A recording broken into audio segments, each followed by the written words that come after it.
Assalamualaikum warahmatullahi wabarakatuh. Kembali lagi dengan saya Asmiranda, mahasiswa jurusan Komunikasi dan Penyiaran Islam UIN Sultan Muhammad Hasanuddin Banten.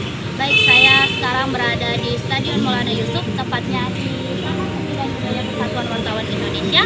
Di sini saya akan menanyakan salah satu narasumber saya mengenai pandangan orang-orang Banten terhadap vaksin COVID-19. Baik, sekarang saya sedang bersama narasumber saya, yaitu Anwar Firdaus selaku Ketua Umum HMJKPI.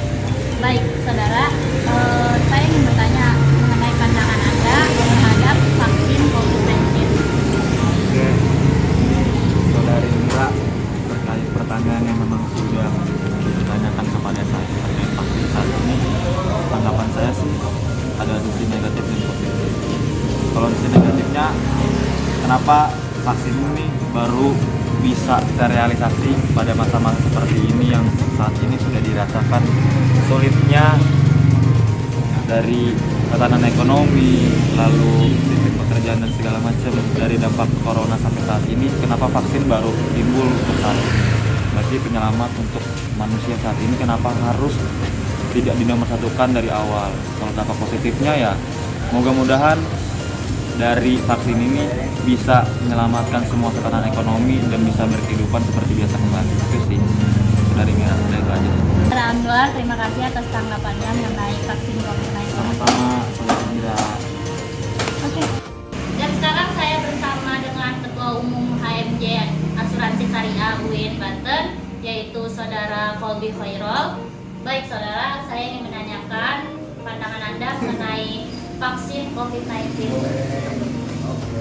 Jadi, menurut saya sendiri mengenai vaksin COVID-19 ini cukup baik dan perlu kita ketahui juga karena kan bahwa presiden kita sudah menggunakan vaksin itu, dan alangkah baiknya juga kita ikut andil gitu dalam penggunaan vaksin, karena alangkah baiknya kita kan menghindari atau mungkin menjaga daripada mengobati.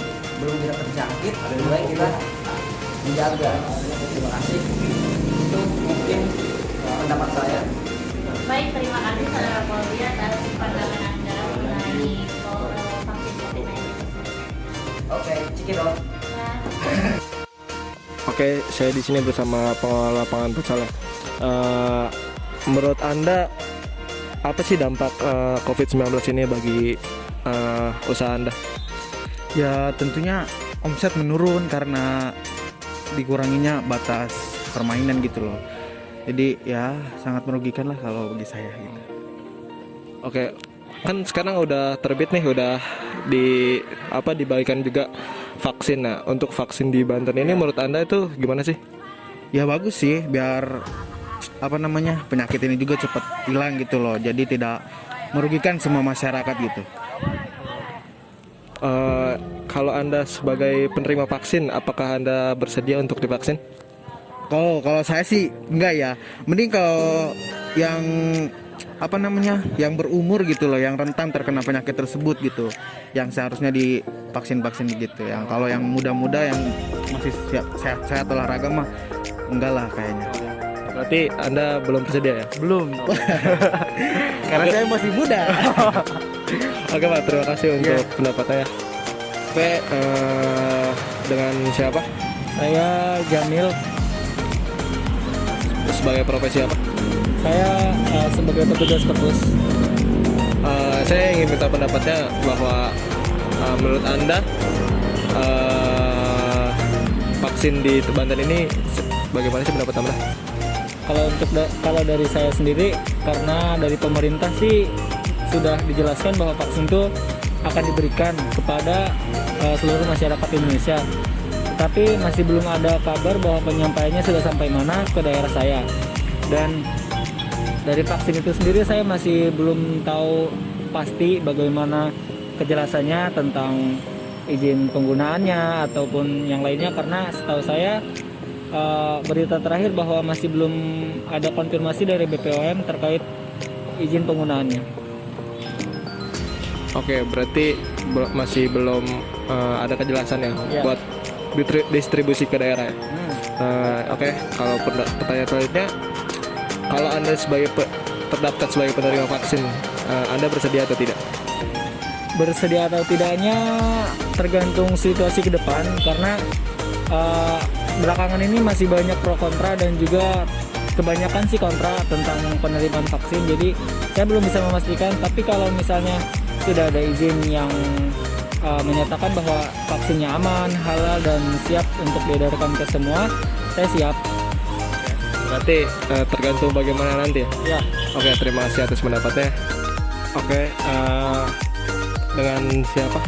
Baik, nama saya Raden Maftu, profesi saya sebagai guru di sekolahan Madinatul Ilmi. Boleh tanya-tanya ya buat Boleh, silakan. menurut apa nih panggilannya? Bebas. Menurut abang deh. Bapak, Ya. Bapak. Menurut abang tentang vaksin di Banten ini gimana sih?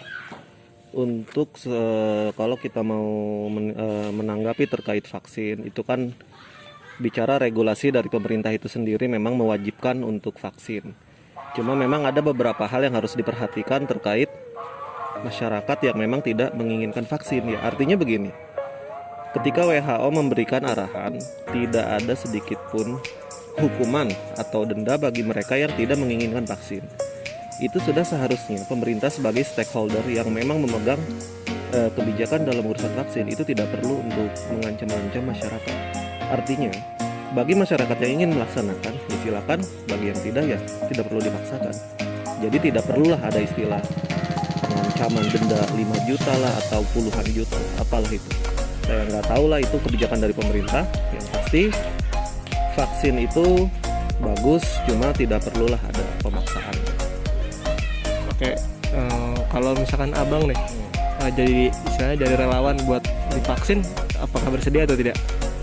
Saya pribadi kalau bicara untuk hati nurani itu tidak bersedia ya, karena kalau melihat dari berita yang beredar di media-media yang bisa dibilang sudah memiliki kredibilitasnya, itu yang menggunakan vaksin Sinovac itu hanya kan dari Indonesia sendiri ya.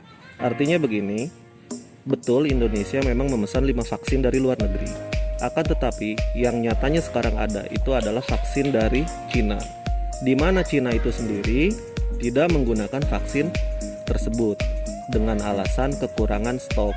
Kalau kita berpikir dengan menggunakan hukum logika, kalau memang kekurangan stok, kenapa harus diekspor ke Indonesia, sedangkan mereka sendiri menggunakan dari Jerman, dari luar ya, dari luar Cina sendiri. Nah, jadi saya pribadi ya tidak akan melaksanakan vaksin ya. Tidak bersedia istilahnya. Ya. Oke, Pak. Terima kasih atas pendapatnya. Semoga kita dalam kondisi ini cepat membaik. Terima kasih. Wassalamualaikum warahmatullahi wabarakatuh.